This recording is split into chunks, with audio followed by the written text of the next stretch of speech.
Assalamualaikum warahmatullahi wabarakatuh. Selamat datang kembali di channel Hikmah Misteri. Dan kali ini dengan saya Mas Elan. Apa kabar kalian semua? Semoga sehat badannya, dilancarkan segala rezekinya, dimudahkan urusannya, dan dijauhkan dari segala mara bahaya. Amin amin ya rabbal alamin. Di kesempatan kali ini saya akan melanjutkan cerita drama rumah tangga dengan judul Teganya Kau Sakiti Cucumu Sendiri. Melanjutkan di part sebelumnya. Oke, sebelum masuk ke ceritanya, bagi kalian yang belum subscribe, jangan lupa klik tombol subscribe-nya, klik lonceng notifikasinya, serta like video ini, agar kalian tidak ketinggalan cerita-cerita menarik dari channel Hikmah Misteri yang akan selalu menggetarkan hati kalian. Oke, terima kasih. Dan langsung saja tanpa berlama-lama lagi, ini dia ceritanya. Daniel diam sejenak, mencoba menenangkan diri. Namun saat itu hatinya terasa berat. Ia memang rindu dengan lauk ayam yang sering diberikan oleh ayahnya. Tetapi situasinya yang dihadapinya membuatnya merasa takut untuk mengungkapkan keinginannya. "Kalau kamu gak mau makan, nanti kamu dikurung di kamar loh," ancam Bu Arumi, neneknya dengan mata tajam menatap cucunya. Daniel menundukkan kepalanya. Rasa takut menyelimutinya. Ia teringat ketika ibunya masih ada di rumah saat itu. Dia tak pernah merasa terancam seperti ini. Tetapi kini di rumah neneknya, segala hal terasa berbeda. Ia merasa tak bebas untuk mengungkapkan keinginan ataupun perasaan di hatinya. Dengan sedikit terbata dan juga ketakutan, Daniel akhirnya mematuhi dan mulai menyendok nasi ke mulutnya. Meskipun dengan wajah cemberut, ia tak sanggup melawan itu. Apalagi setelah mendengar ancaman dari neneknya. Ketakutan itu membuatnya hanya bisa pasrah. "Sudah, makan cepat. Jangan banyak diam," kata Bu Arumi lagi. Suaranya keras membuat Daniel semakin tidak nyaman. Makan siang hari itu berjalan dalam suasana hening. Daniel hanya menatap makanannya dengan perasaan kecewa. Ia berharap bisa bertemu dengan ibunya segera. Berharap ada yang membelanya. Tetapi ia tahu itu tidak mungkin sekarang, karena ibunya berada jauh di sana, dan ayahnya juga tidak tahu apa yang terjadi di rumah nenek. Malam harinya Faris datang untuk menjemput Daniel seperti biasa. Begitu tiba di rumah Bu Arumi, ia segera masuk untuk menghampiri Daniel yang sedang duduk di ruang tamu, menunggunya dengan wajah sedikit murung. "Daniel, nak, ayo pulang. Sudah malam. Mainnya besok lagi di rumah neneknya, ya," kata Faris dengan lembut mengelus kepala anaknya. Daniel menatap ayahnya dengan mata yang sedikit merah. Namun ia hanya mengangguk dan mengikuti ayahnya keluar. Ketika mereka berjalan menuju sepeda motor dari Faris, Daniel merasa ada sesuatu yang ingin ia katakan. Tetapi entah kenapa ia ini merasa sangat takut. Ia takut pada ancaman neneknya yang mengatakan agar jangan sekali-kali mengadu kepada ayahnya ataupun orang lain. Faris yang berjalan di sampingnya melihat Daniel yang tampak cemas. Dia pun bertanya dengan lembut, "Kamu kenapa, nak? Kok mukanya kusut begitu? Apa kamu sakit?" Daniel terdiam menundukkan kepalanya dan dia pun tidak menjawab. Hatinya terasa berat. Ia ingin menceritakan tentang bagaimana neneknya ini memaksa dia untuk makan dan memperlakukannya dengan sangat buruk terus-menerus. Tetapi saat itu kata-kata itu seakan terhenti di tenggorokannya. Ia teringat ancaman neneknya yang mengingatkan agar tidak mengadu kepada ayahnya. "Tidak ya, aku baik-baik saja kok ya," jawab Daniel dengan suara pelan hampir seperti bisikan. Faris menatapnya namun ia tidak langsung berkata apa-apa. Ia merasa ada yang aneh dengan sikap Daniel. Tetapi ia juga tidak ingin memaksanya berbicara jika anaknya tidak mau. Mereka berdua akhirnya pun sampai di rumah saat itu. Dan Daniel langsung masuk ke dalam kamar untuk tertidur. Faris hanya bisa menghela nafas panjang, sedikit merasa khawatir dengan perubahan sikap Daniel. Sementara itu di rumah Bu Arumi neneknya. Setelah Faris pergi, Bu Arumi duduk di ruang tamu, memandang keluar jendela dengan ekspresi yang datar. Ia merasa sedikit lega setelah Daniel pergi. Ia pun tidak perlu lagi khawatir jika Daniel melawan atau bertanya banyak hal. Dalam hatinya Bu Arumi tahu bahwa ia harus menjaga kontrol agar Daniel ini tidak terlalu banyak meminta. Meski begitu, perasaan bersalah pun kadang menghampiri dirinya, namun ia menepisnya begitu saja. Bu Arumi merasa sudah cukup merawat cucunya, dan uang yang dikirimkan oleh Eva pun sudah cukup untuk keperluannya diri sendiri. Sembari menatap ponselnya, Bu Arumi berpikir, mungkin aku memang berhak untuk sedikit menikmati hidup ini. Daniel kan hanya anak kecil, dia pasti juga gak akan mengerti. Lagian uang ini juga kan bisa berguna buat diriku. Singkatnya, pada keesokan harinya ketika Daniel kembali bermain di halaman rumah itu, Bu Arumi mendekatinya dengan tatapan serius. Daniel, ingat ya, jangan coba-coba mengadu sama ayahmu nanti. Kalau ada yang kamu ceritakan yang gak enak buat kamu harus taat sama nenek, ya? Ujar Bu Arumi sembari menatap cucunya dengan tajam. Daniel menunduk merasa ketakutan saat itu. Kata-kata neneknya itu seperti sebuah peringatan keras baginya. Ia tak ingin kembali dikurung di kamar atau dimarahi. Iya nek, aku janji aku gak akan cerita apa-apa, jawab Daniel dengan pelan. Bu Arumi tersenyum puas meski senyum itu tak pernah sampai di matanya. Ia merasa bahwa ia telah menang, bahwa ia bisa mengendalikan Daniel, meskipun dengan cara yang kasar. Singkatnya, malam itu setelah pulang dari rumah Bu Arumi, Daniel pun seperti biasa tidur lebih awal daripada biasanya. Ia merasa lelah secara fisik dan juga emosional. Di dalam tidurnya ia teringat pada ibunya, Bu Eva, yang selalu memberi kasih sayang dan juga perhatian kepadanya. Ia sangat rindu kepada ibunya. Ia ingin sekali mendengar suara ibunya. Namun ia merasa takut untuk bercerita apa yang terjadi di rumah neneknya.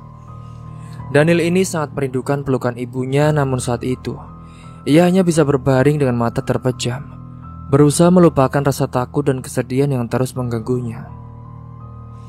Sementara itu, Faris yang mengamati sikap anaknya. Dia merasa bahwa ada sesuatu yang tidak beres. Kini ia berjanji dalam hati untuk mencari tahu lebih banyak. Meskipun ia belum tahu cara terbaik untuk mendekati anaknya yang tampaknya sedang menyimpan banyak perasaan yang dia sembunyikan. Dalam keheningan malam itu, baik Eva di negeri seberang maupun Faris di rumah, mereka masing-masing merindukan satu sama lain. Mereka juga berharap bahwa suatu hari nanti mereka bisa segera berkumpul kembali, jauh dari segala rasa takut dan juga ketidakpastian yang menghantui keluarga mereka. Singkatnya, siang itu, setelah mengantar beberapa barang dari toko ke rumah-rumah di sekitar pasar, Faris baru saja selesai menurunkan karung beras di depan toko milik tetangganya, yaitu Mbak Murni. Mbak Murni seorang wanita berusia 40 tahun yang selalu tampak ceria dan juga ramah. Mengamatinya sejenak sambil mengangkat alis. Sepertinya dia ingin berbicara sesuatu. Faris menghampirinya dan juga dengan tersenyum kecil. Ini sudah selesai, Mbak? Ada lagi yang perlu diantar? Tanya Faris sambil mengelap keringat di dahinya. Oh, gak ada, Riz. Terima kasih ya, kamu sudah bantu-bantu, jawab Mbak Murni. Mereka pun lalu berbicara ringan sebentar. Namun mendadak raut wajah Mbak Murni ini berubah serius. Dia mendekatkan tubuhnya sedikit ke arah Faris, seperti ingin menyampaikan sesuatu yang pribadi. Mas Faris, sebelumnya saya mohon maaf ya. Saya mau bilang sesuatu, tapi Mas Faris jangan salah sangka dulu, katanya pelan agak ragu. Faris menatap Mbak Murni dengan bingung. Emangnya kenapa, Mbak? Ada apa? Mbak Murni sejenak terdiam saat itu, lalu melanjutkan dengan hati-hati. Ini soal Daniel. Saya kok sering dengar dia nangis ya, Mas? Soalnya kan rumah saya juga dekat dengan rumah Bu Arumi, cuma berjarak 4 rumah saja. Kebetulan beberapa kali lewat, saya ini dengar suara tangisan Daniel. Kadang keras, dan ya kadang juga terdengar bentakan dari Bu Arumi, Mas. Faris terkejut mendengar itu. Ia juga tidak menyangka bahwa Daniel sering menangis di rumah neneknya. Dengan alis berkerut, Faris berusaha mencerna apa yang baru saja disampaikan. Maksudnya tangisan Daniel? Tapi setiap malam saya jemput dia loh, Mbak. Dan Daniel ini tidur sama saya di rumah kok. Dan kelihatannya dia juga baik-baik saja, Mbak. Jawab Faris dengan masih tidak percaya. Ya, saya tahu, Mas. Tapi mungkin kan Mas Faris bisa coba perhatian lebih dekat. Soalnya saya ini sering dengar tangisan itu siang hari atau sore lah. Ya siapa tahu mungkin Daniel butuh perhatian lebih, Mas. Lagian kan dia juga sudah jauh dari ibunya. Mendengar perkataan itu, Faris merasa terganggu. Ia tidak ingin langsung percaya. Namun di sisi lain, Mbak Murni bukan orang sembarangan. Ia memang orang yang perhatian terhadap lingkungan sekitar. Kalau gitu terima kasih ya, Mbak. Makasih karena sudah ngasih tahu. Nanti saya coba lihat lebih dekat deh, Mbak. Kata Faris sambil tersenyum tipis walau pikirannya masih bercampur aduk. Iya, Mas Faris. Saya cuma ngasih tahu saja karena khawatir. Lagian Daniel juga kan masih kecil. Saya kira kenapa, Mas? Mudah-mudahan sih nggak ada apa-apa ya. Coba Mbak Murni sambil tersenyum. Dia pun lalu kembali ke tokonya. Faris mengangguk dan melanjutkan pekerjaannya. Namun ucapan Mbak Murni terus terngiang di kepalanya. Ia jadi teringat. Memang akhir-akhir ini Daniel ini tampak jarang tersenyum atau bercerita ceria seperti biasanya. Meski tidak ada tanda-tanda jelas, namun hal itu mulai mengusik di hatinya. Malam itu setelah menjemput Daniel dari rumah Bu Arumi, mereka kembali ke rumah. Faris menyiapkan makan malam sederhana saat itu. Dan setelah selesai, ia pun mendekati Daniel yang sedang duduk di ruang tamu. Dia tampak termenung. Daniel, ayo makan dulu. Ayo makan lagi sama ayah. Siapa tahu kamu lapar lagi. Tadi di nenek, kamu sudah makan belum? Ajak Faris sambil tersenyum hangat. Daniel mengangguk dan duduk di depan meja makan bersama ayahnya. Mereka makan dalam keheningan. Dan sekali Faris melirik ke arah Daniel yang tampak murung saat itu. Setelah makan, Faris mencoba untuk memecah keheningan. Nak, ayah mau tanya sesuatu ya. Kamu senang gak tinggal di rumah nenek? Kamu bahagia kan tinggal di sana? Daniel terdiam sejenak tampak ragu untuk menjawab itu. Ia menatap piringnya dan kemudian mengangguk kecil memaksakan senyum. Iya ya, aku senang kok di rumah nenek. Jawabnya dengan pelan. Suaranya sedikit bergetar saat itu. Mendengar jawaban dari anaknya, Faris tersenyum dengan lega. Meski saat itu ada juga rasa ragu dalam hatinya. Ia tahu Daniel bukan tipe anak yang banyak bicara, tetapi ia berharap bahwa jawaban Daniel ini jujur. Namun tanpa sepengetahuan, sebenarnya Daniel ini hanya berusaha menyembunyikan perasaan sedih dan juga ketakutannya.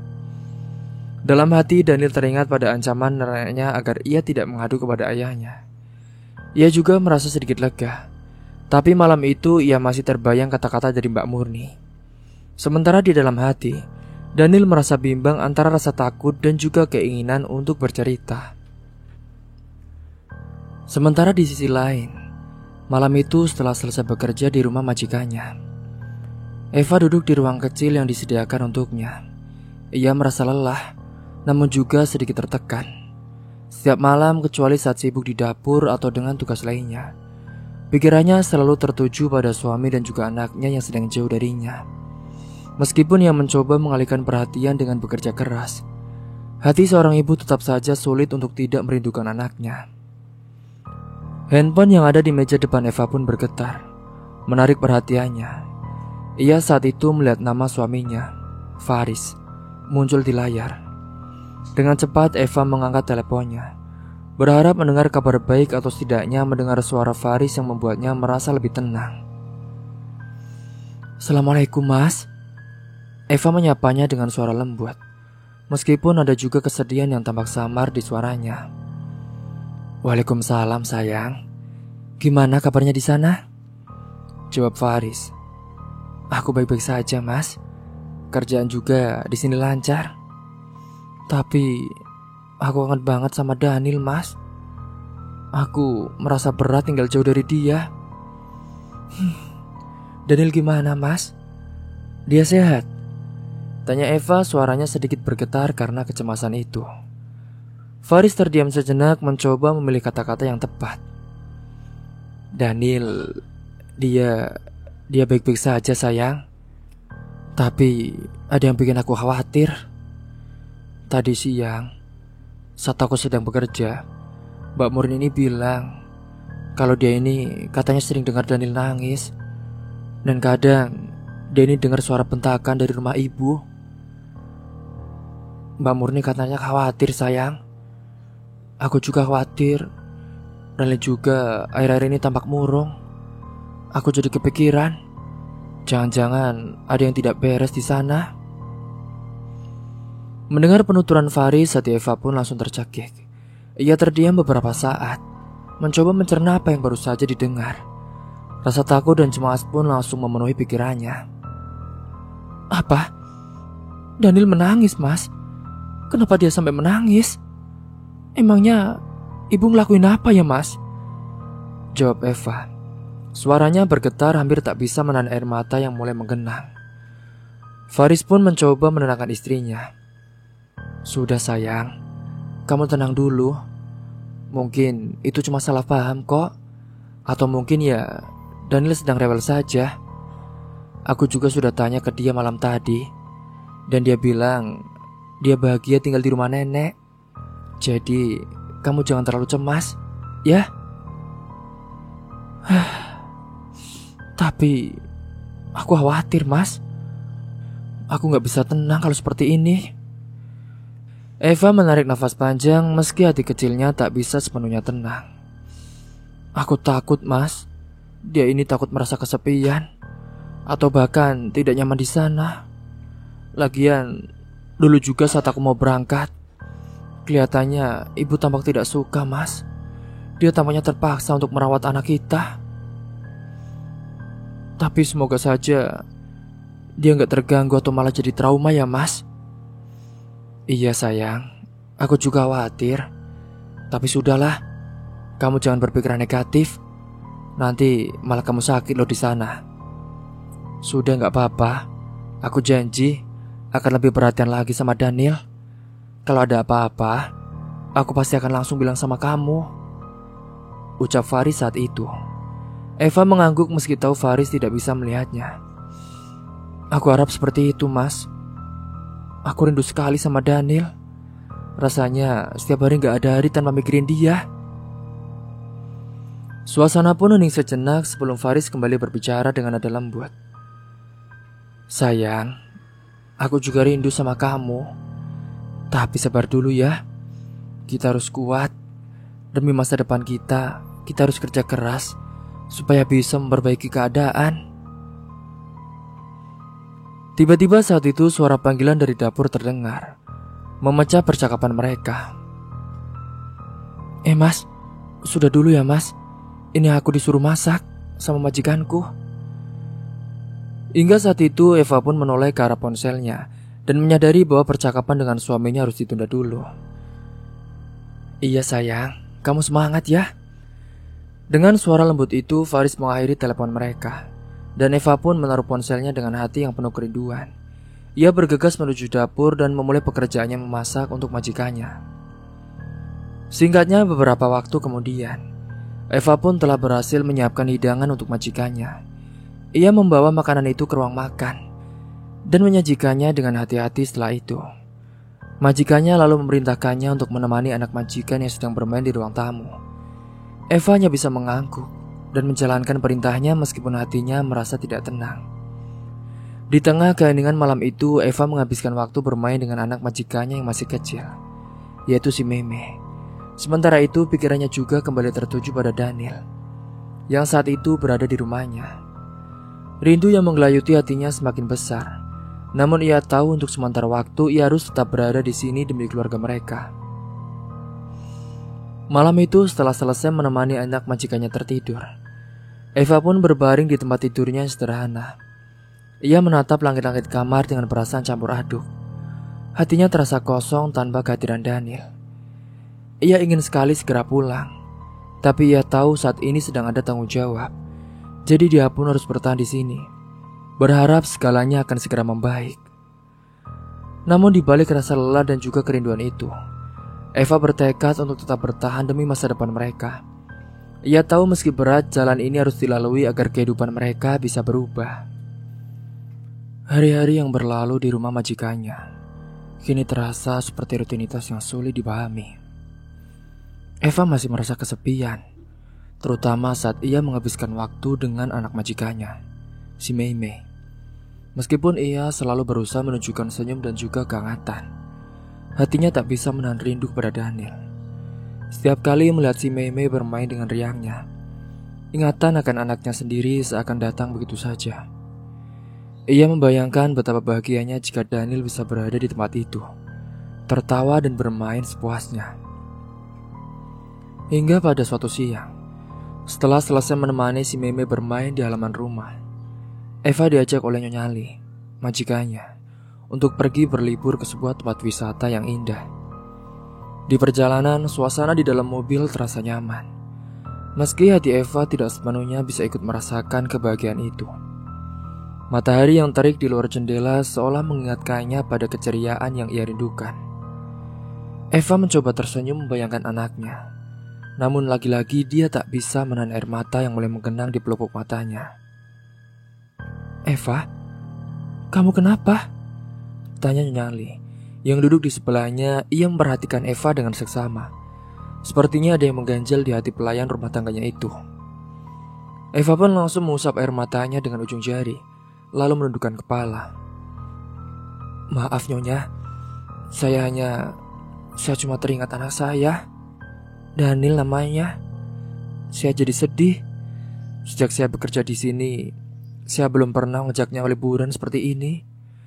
Saya hanya bisa membayangkan bagaimana jika dia ada di sini, menikmati kebahagiaan seperti ini," jawab Eva dengan suara yang sedikit tersekat. Nyonya Li terdiam sejenak lalu memandang Eva dengan mata penuh empati. "Eva, saya tahu ini pasti sangat sulit untuk kamu. Tapi kamu harus ingat, kamu di sini kan sedang berjuang untuk masa depan keluargamu. Anakmu pasti akan paham suatu saat nanti.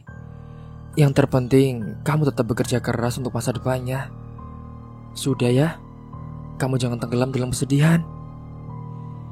Eva menunduk berusaha menyembunyikan air mata yang semakin deras. Ia merasa terharu dengan kata-kata dari majikannya. Sejak ia bekerja di rumah ini, memang majikannya selalu menunjukkan perhatian dan juga kasih sayang yang tulus. Terkadang ia merasa malu, tetapi Nyonya Ali selalu bersabar dan juga mengerti. "Terima kasih Nyonya. Saya hanya berharap bisa segera pulang dan bertemu dengan anak saya.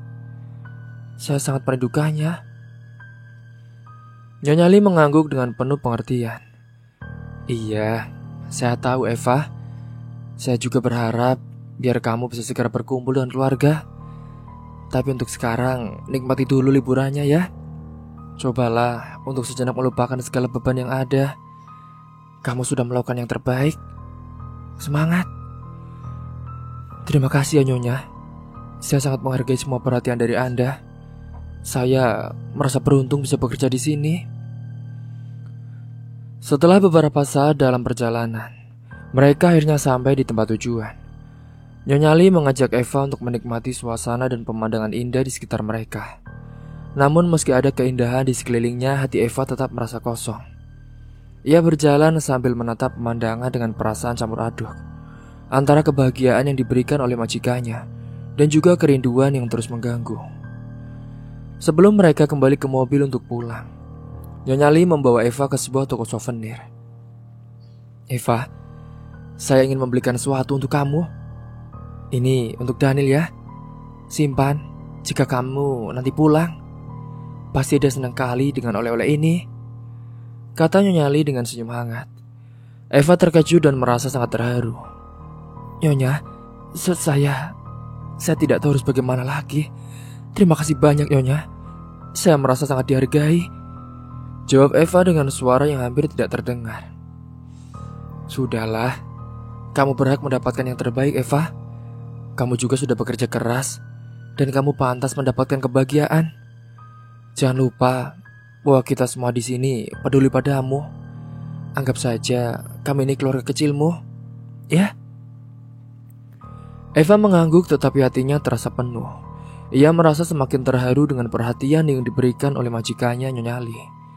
Ia tidak tahu bagaimana cara membalas semua kebaikan ini. Namun ia berjanji akan terus berusaha memberikan yang terbaik. Di perjalanan pulang, Eva kembali melamun. Memikirkan Daniel, ia membayangkan wajah anaknya yang ceria, mendengarkan tawa riangnya dan melihatnya berlari-lari kecil. Tiba-tiba ia pun teringat akan sebuah momen ketika Daniel pertama kali belajar berjalan. Ia ingin sekali bisa berada di samping anaknya, mendampingi setiap langkahnya, dan menyaksikan semua tumbuh kembangnya. Singkatnya, sampainya di rumah, Nyonya Lee meminta Eva untuk menyiapkan makan malam. Sambil menyelesaikan pekerjaannya, Eva kembali merasa teringat pada Daniel. Ia terbayang lagi senyum anaknya yang begitu tulus. Ketika ia selesai memasak, Nyonya Lee mengajak Eva untuk duduk dan makan bersama. Setelah makan, mereka pun berbicara lebih banyak tentang keluarga, dan Nyonya Lee bercerita tentang anak-anaknya yang sudah besar. Eva, kamu tahu nggak? Saya dulu juga pernah jauh dari anak-anak saya karena pekerjaan saya. Memang rasanya sangat sulit, tapi percayalah, kamu tidak sendiri. Kamu juga pasti punya keluarga yang peduli. Saya juga ingin kamu mau selalu merasa dihargai, meskipun kamu di sini hanyalah sebagai asisten, ya. Eva menatap Nyonya Lee dengan penuh rasa terima kasih. Saya akan berusaha untuk tetap kuat, Nyonya. Saya juga berharap suatu hari nanti saya bisa mengajak anak saya liburan bersama. Saya sangat ingin melihatnya bahagia. Pasti dia juga di kampung merindukan saya. Saya yakin, Eva, suatu saat impianmu akan terwujud. Semua perjuanganmu sekarang akan membuahkan hasil. Kamu akan melihat Daniel tumbuh dengan baik dan bahagia, kata Nyonya Lee memberikan semangat kepada Eva. Eva tersenyum dan mengangguk. Ia pun merasa lebih ringan setelah mendengar nasihat itu. Walaupun hatinya tetap merindukan Daniel, ia kini merasa sedikit lebih kuat berkat kebaikan dan juga perhatian dari Nyonya Lee. Eva merasa lebih dihargai dan tidak sendirian dalam perjuangannya. Sebelum tidur malam itu, Nyonya Lee memberikan hadiah sebuah baju kecil yang cantik dan juga bagus. Eva, ini untuk anak kamu ya. Semoga dia suka. Terima kasih ya Nyonya. Terima kasih. Dengan senyuman penuh rasa terima kasih itu, Eva menatap hadiahnya, membayangkan saat-saat bahagia ketika ia bisa berkumpul dengan keluarga kecilnya lagi. Singkat cerita, hari itu adalah hari Minggu. Waktu yang sangat ditunggu-tunggu oleh Faris karena ia menghabiskan waktu bersama Daniel. Biasanya ia ini bekerja di pasar dari pagi hingga malam, sehingga jarang memiliki waktu luang. Namun hari itu berbeda, ia berencana mengisi waktu bersama Daniel dengan bermain dan juga belajar. Daniel, sini nak, kita main dulu yuk. Siapa yang bisa jawab pertanyaan ayah, nanti ayah kasih hadiah, ujar Faris sambil mengangkat Daniel ke pangkuannya. Hadiah apa ya? Jawab Daniel. Nanti kalau kamu bisa jawab, kamu boleh minta satu permintaan ke ayah. Setuju? Iya ya, Daniel mau, ucapnya sembari mengangguk dengan semangat. Faris mengajukan pertanyaan-pertanyaan sederhana, seperti nama-nama binatang dan juga warna-warni di sekitarnya. Daniel pun menjawab dengan antusias saat itu. Meskipun terkadang jawabannya salah, tawa dan candaan mengisi ruang tamu mereka yang sederhana, seolah menghapus beban hidup yang kerap menyelimuti keluarga kecil itu. Setelah bermain, Faris mengajak Daniel belajar menulis huruf-huruf di sebuah buku kecil yang ia beli di pasar. Dengan sabar, ia memegang tangan kecil anaknya, membimbingnya menulis nama mereka berdua. Lihat nih ayah, aku sudah bisa tulis nama aku, kata Daniel bangga sambil menunjukkan hasil tulisannya. Wah, pintar sekali anak ayah. Nanti kalau ibu pulang, kita tunjukkan ini ya. Ibu pasti bangga. Faris pun memeluk Daniel dengan erat. Daniel mengangguk dengan senyum lebar. Iya ya. Setelah selesai belajar, Faris memutuskan untuk memasak makanan favorit Daniel, yaitu ayam goreng. Dengan bumbu sederhana, ia memasaknya sambil terus berbincang dengan Daniel di dapur. Daniel suka ayam goreng kan? Ayah buatin ya. Iya ya, suka banget. Tapi aku juga kangen masakan ibu. Ibu selalu masak enak. ujar Daniel dengan nada polos saat itu.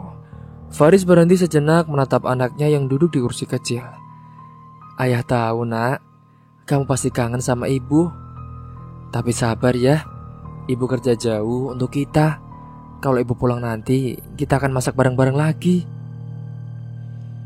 Saat makan bersama di meja kecil mereka, Daniel pun tiba-tiba berkata, "Yah, aku rindu ibu.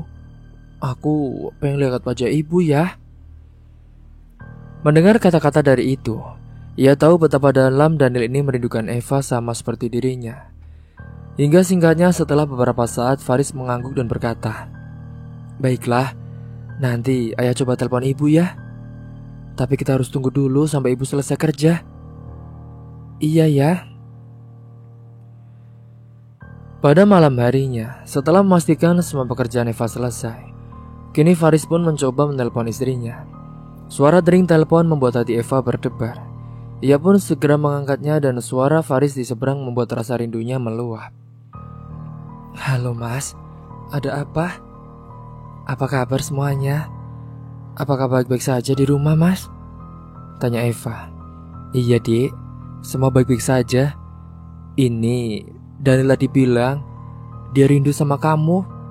Katanya dia pengen lihat wajahmu." "Aku juga rindu sama kalian mas. Tapi aku takut gak bisa sering video call karena takutnya mengganggu pekerjaan." "Ya sudah, sekarang saja dek. Aku juga sudah izin ke Daniel. Katanya dia pengen lihat kamu sebentar," ujar Faris dengan lembut. Tak lama kemudian mereka mengatur panggilan video. Ketika wajah Eva muncul di layar, mata Daniel berbinar-binar. Ibu sedang apa bu?" teriaknya penuh semangat. Eva menutup mulutnya menantangi saat itu. "Daniel, nak, ibu rindu sekali sama kamu. Kamu sehat kan? Tadi sedang belajar apa sama ayah?" Daniel mulai menceritakan semua kegiatan mereka di hari itu, dari bermain teka-teki hingga belajar menulis. Eva mendengarkan dengan penuh perhatian. Sesekali dia pun mengangguk dan juga tersenyum. Namun air matanya tak bisa berhenti mengalir saat itu. "Kamu sudah besar ya nak.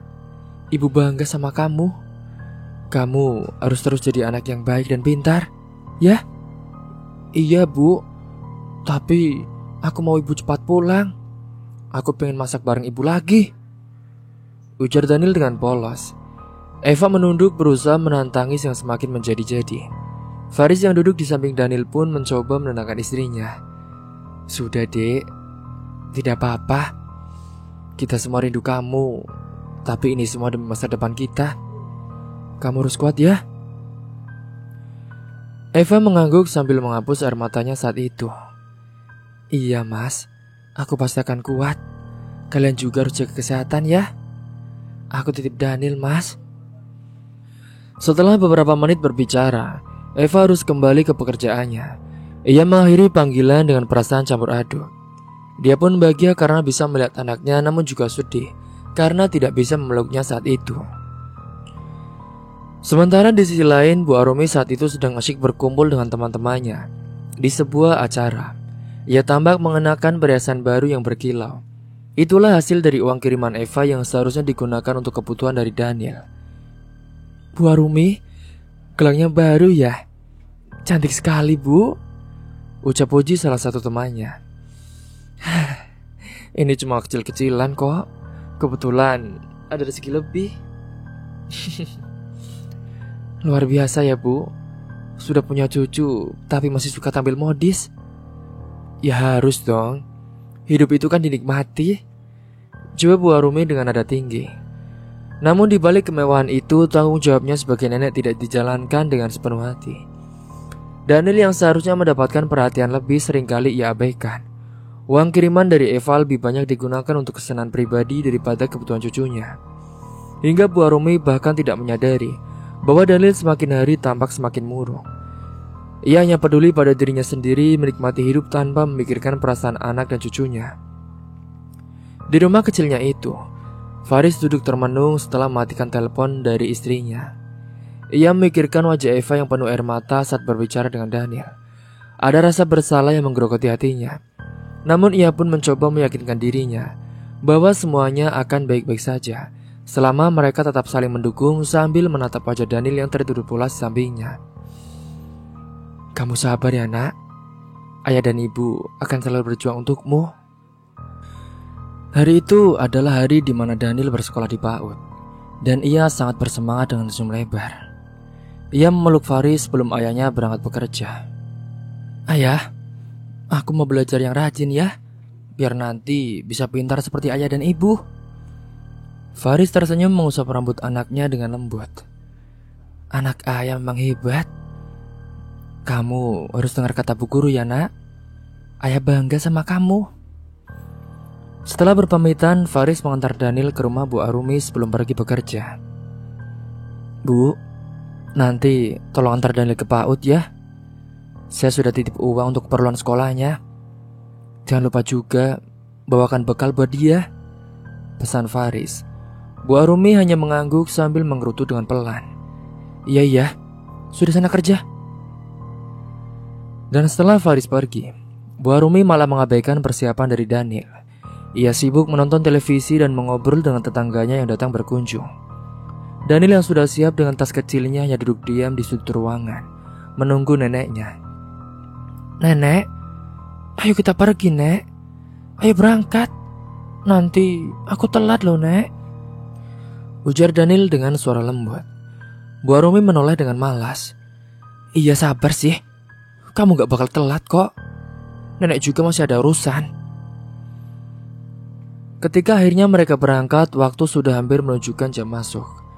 Daniel berjalan cepat dengan langkah kecilnya karena takut terlambat. Sampainya di PAUD, beberapa anak juga sudah mulai belajar.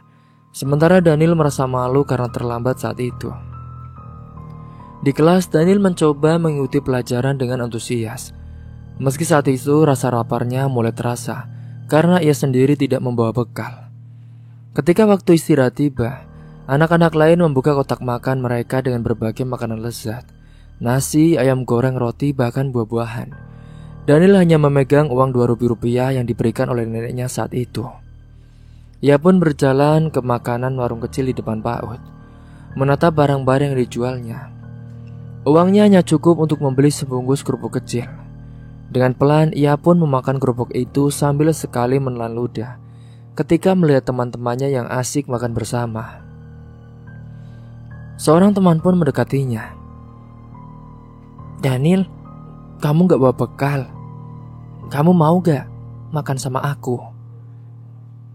Gak apa-apa kok, aku juga sudah makan kerupuk ini, jawab Daniel tersenyum lemah. Meski ia mencoba terlihat kuat, namun perutnya masih terasa kosong. Ia pun menahan diri untuk tidak mengeluh saat itu. Ketika waktu pulang telah tiba, Daniel harus menunggu cukup lama karena neneknya belum datang. Beberapa teman-temannya pun sudah dijemput oleh orang tua mereka. Sementara ia hanya duduk di depan sekolah menunggu dengan sabar. Saat akhirnya Bu Arumi datang, wajahnya tidak menunjukkan penyesalan karena terlambat. Sebaliknya ia justru memasang ekspresi marah. Daniel, kenapa kamu menangis? Dasar anak cengeng.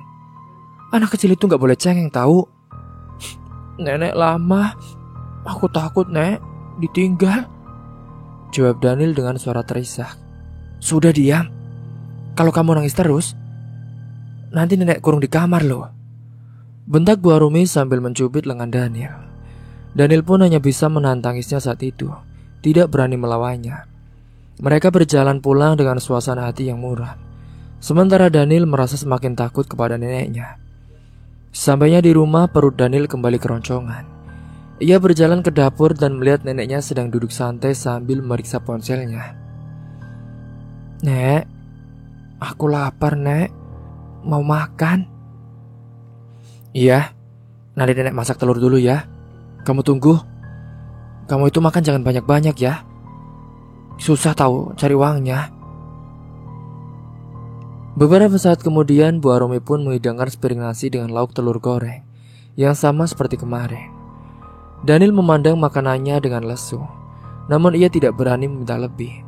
Ia hanya makan dengan pelan mencoba mengisi perutnya yang kosong saat itu. Setelah makan, Daniel pun duduk di sudut ruangan sambil memandangi buku-buku sekolahnya. Ia merindukan ayah dan juga ibunya, berharap bisa segera berkumpul bersama lagi. Namun ia tahu bahwa meminta hal itu mungkin akan membuat neneknya marah. Di sisi lain, Bu Arumi malah menggunakan uang kiriman Eva untuk membeli perhiasan baru. Ia menyimpan sebagian uang itu untuk arisan bersama teman-temannya. Sementara kebutuhan Daniel ini seringkali ia abaikan. Saat berbicara dengan teman-temannya, ia sering membanggakan diri seolah-olah merawat Daniel dengan penuh perhatian. Anak perempuan saya kerja jauh, tapi lihat cucu saya, dia tetap terurus dengan baik. Semua orang tahu kalau saya adalah nenek yang hebat, ucapnya dengan nada bangga. Namun kenyataannya jauh berbeda. Perhatian yang diberikan kepada Daniel hanyalah sekedarnya, tanpa kasih sayang tulus. Daniel pun tumbuh dalam suasana yang penuh tekanan, tetapi ia terlalu kecil untuk mengungkapkan apa yang sebenarnya ia rasakan. Dan malam harinya saat Faris datang menjemput, Daniel pun berlari memeluk ayahnya. Wajahnya yang murung berubah ceria sesaat, meski ia tidak mengadu apapun tentang perlakuan neneknya.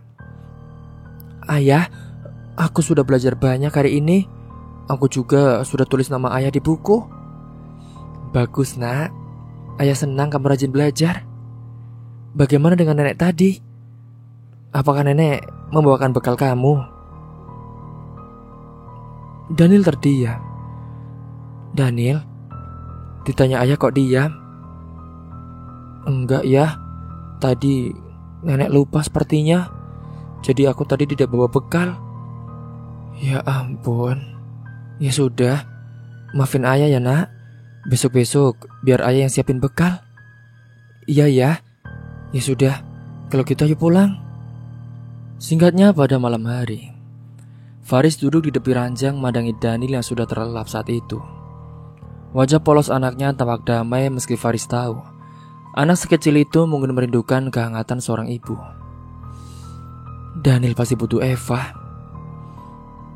Ibu, meskipun dia neneknya, sepertinya dia juga bukan sosok yang bisa memberikan kasih sayang seperti Eva. Maafkan ayah ya Neil. Waktu berlalu dan kini genap 6 bulan Eva bekerja di rumah keluarga Nyali. Semua jerih payahnya pun tidak sia-sia saat itu. Hutang keluarga mereka kini sudah lunas, dan Eva merasa ini waktu yang tepat untuk pulang ke desanya.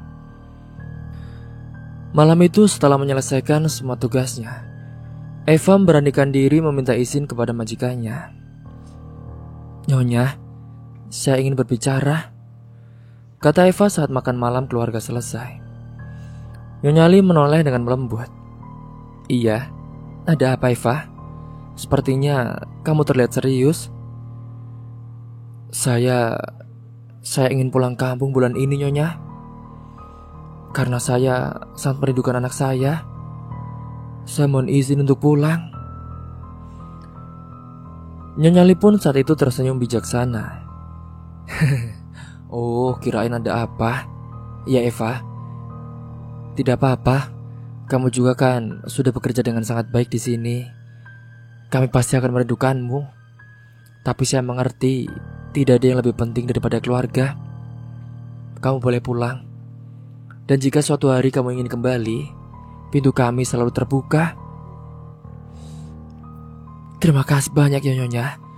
Saya sangat terima kasih atas kebaikan Anda selama ini, dan juga keluarga Anda. Saat itu si Meme dan juga anaknya yang lain mendengar itu. Mereka juga tampak sedih, karena mereka akan ditinggal oleh Eva, asistennya yang sangat baik dan juga perhatian. Mbak Eva, aku pasti merindukan Mbak Eva. Iya Meme, nanti saya pasti akan segera kembali jika saya ingin kembali. Terima kasih ya, karena selama ini kamu sudah menghiburku dan sudah menggantikan kamu seperti anakku sendiri. Singkatnya pada siang itu, setelah menempuh perjalanan panjang, Eva pun akhirnya tiba di desanya. Hati kecilnya berdebar-debar membayangkan momen bertemu dengan Daniel anaknya. Eva sengaja tidak memberitahu siapapun tentang kepulangannya, karena berharap memberikan kejutan. Ia berjalan cepat menuju rumah ibunya karena berharap melihat senyuman Daniel dan bisa memeluk anaknya yang selama ini ia hanya bisa lihat lewat layar ponsel. Namun ketika ia mendekati rumah, suara tangisan anak kecil memecah keheningan. Eva berhenti sejenak mendengarkan dengan seksama. Itu suara Daniel. Ia bisa mengenali suara anaknya di mana saja.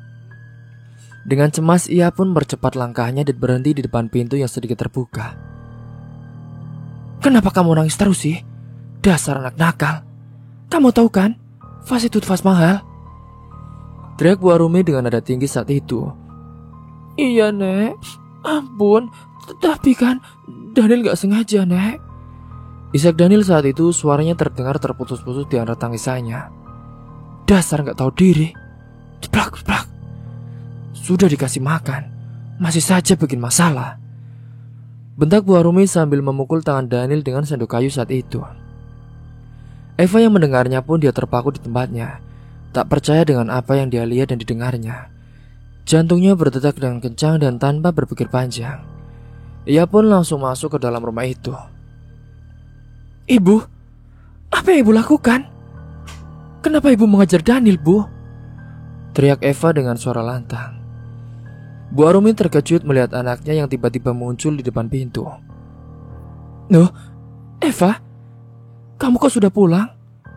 Kamu pulang kapan?"